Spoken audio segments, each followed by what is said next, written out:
So we're now going to introduce our scale, which is hopefully going to appear. So this is a scale that was developed by us, completely by young people, to talk about what good youth engagement looks like. This scale isn't to say that we need you to be right on this end or at that end, but actually that you can be at all of these different stages all at once or at different stages in different projects. The key is that you have a variety, because for different young people, they will need different kinds of engagement. Different types of opportunities suit different young people, and we're going to talk you through what that can look like. One of the key things that is important that we want to come through in all of these stages is actually the relationships that you have with young people. That's the important part. If you celebrate the young people, if you value them, and you create those meaningful relationships with them, they're going to feel empowered, and they're going to feel able to engage in that work. So we're going to start off right at this end of the scale. Caveating what Naomi said, this is the one place please do not be. Whatever you do, involve a young person. Involve more, preferably. Having no young people, we've probably all seen it. It's quite common. But actually, it shouldn't be the case. As already mentioned, all four of us have said actually the importance of having young voices in the room. Having no young people is literally that. You've consulted, you've spoken, you've not done anything to engage young people. And I don't really have to tell you why this is bad, but it is. Young people should be able to talk about whether it's their curriculum, whether it's simply just having a view on something. Every young person has an opinion, just like us as adults do. We saw that very much with Raise Your Hand If. Everyone here had an opinion. Now, the reason why this is such an issue is actually we often forget that we're doing things that affect young people. We need to ensure that their voices are heard. Now, some bad practices of this sometimes is we have panels that are talking about things related to young people without having a young person sat on that panel. Maybe we've run a group and it's looking at young people, but we've not got a young person involved in any point of that. An easy way to overcome this, especially for events that are happening during the day when young people are at school or work and they can't attend or it's far, is actually just having a video. We saw that really nice video capturing so many young people's voices, but actually that's involving young people. They might not be here today, but their voices have been heard. So it's just a really easy thing to move you from that no young people to potentially the next step. So then we move on to youth consultation. And this is the stage where you might have identified an issue and actually you just want some young people's opinions on it. You want to look at what that looks like, what they feel about it, and that might look like a survey or a workshop that you run, but it's just that kind of wide-scale engagement.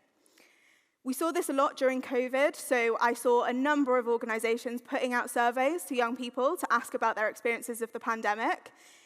In our opinion, this wasn't the best practice we could have seen, because actually all these organizations were asking for exactly the same information for young people, and rather than collaborating and letting their guards down over the protectiveness of their own organizations, they actually could have collaborated and collected all of that information from all of those different young people, but all been able to use it. So that is what we'd recommend if you're doing this. It might also look like going into a school, for example, and running a really interactive activity with young people that actually gathers their opinions, but in a fun and engaging way that doesn't require them to fill out a survey or just write information.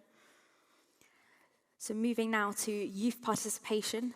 This, I reckon, is probably when most of those hands were like, yeah, I think this is where we probably are.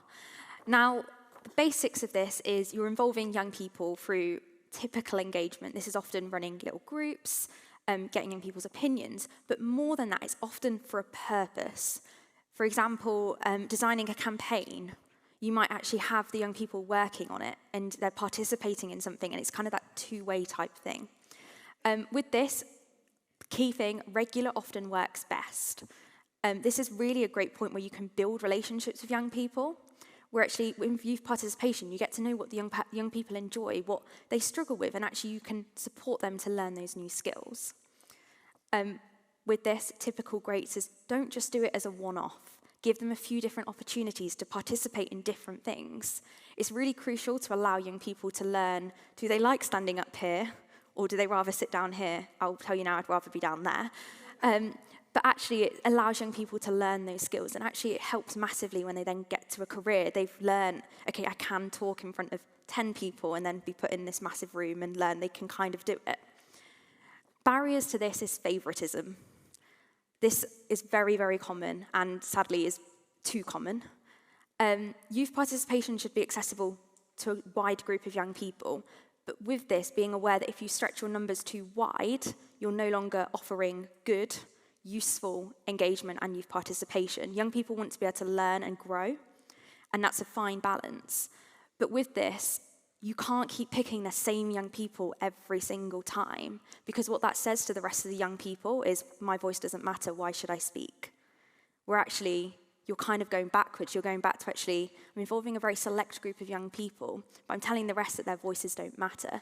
So just be really careful on the favoritism side of this, because it's something that actually a lot of us fall in without even realizing. So then we move on to collaboration. So this is where young people are shared decision makers.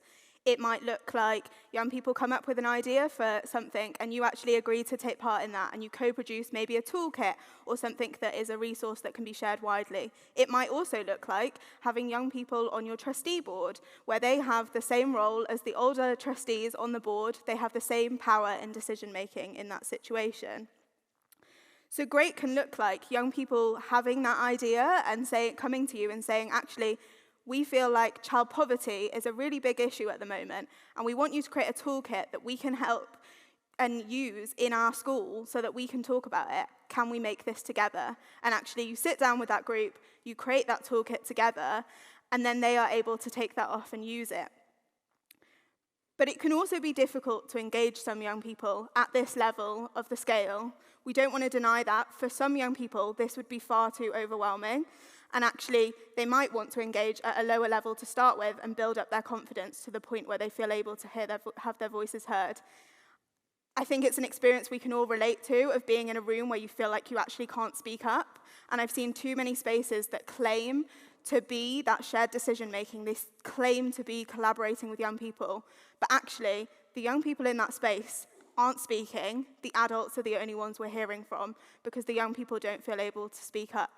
I've also seen it done tokenistically, where young people are just brought into the room just so that it looks like there's young people in the space. Having 50-50 young people and adults in a room doesn't mean that that shared decision-making and collaboration is happening if those young people aren't empowered to have a meaningful role in whatever that is that you're doing.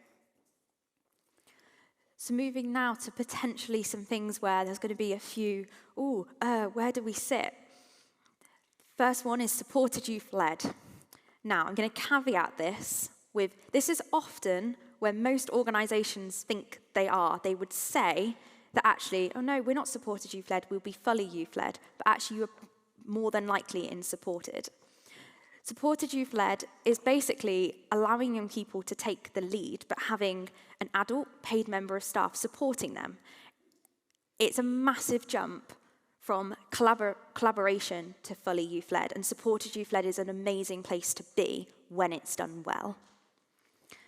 With this often looks great when you've got young people who are given ownership over a budget. Maybe they've decided they're going to put on an event.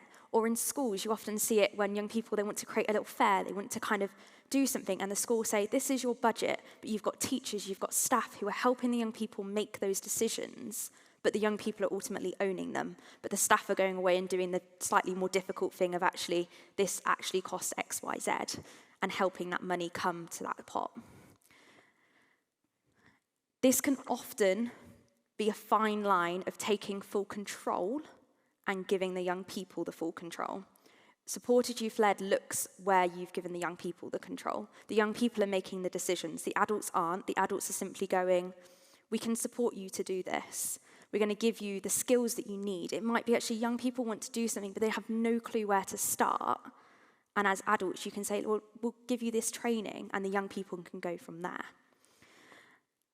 Barriers to this is organisations can get scared. They can get really scared of making mistakes, letting young people make mistakes, and automatically taking control.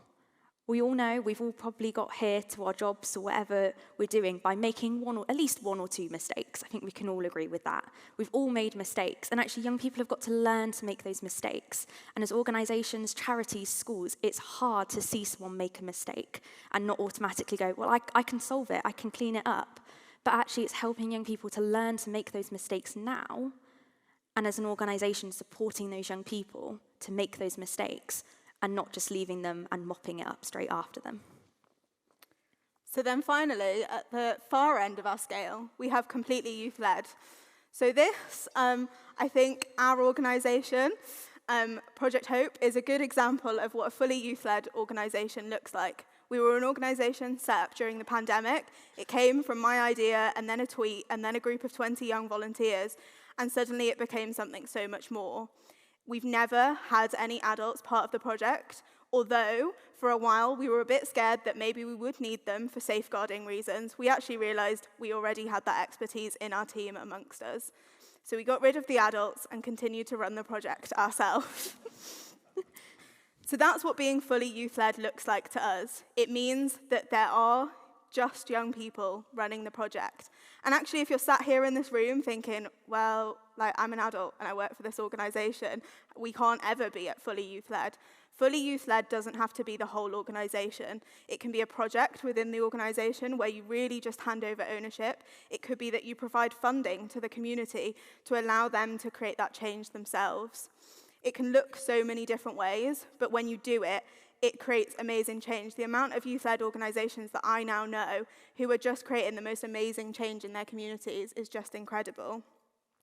A barrier to this can be, though, that, as we've said earlier, for some young people, this is just a massive task. They may not know where to start. They may not feel like they have the connections to be able to do those things. But that's where your organisations can come in. Reach out to those young people, create those connections. One of the best parts of my experience has been actually working with organisations who've gone, I think what you're doing is great. Let us invite you to come and speak at this event. Let us do those things. Because actually empowering those youth-led organisations in your communities to have that voice and to speak, as well as collaborating with your organisation, will make the biggest difference.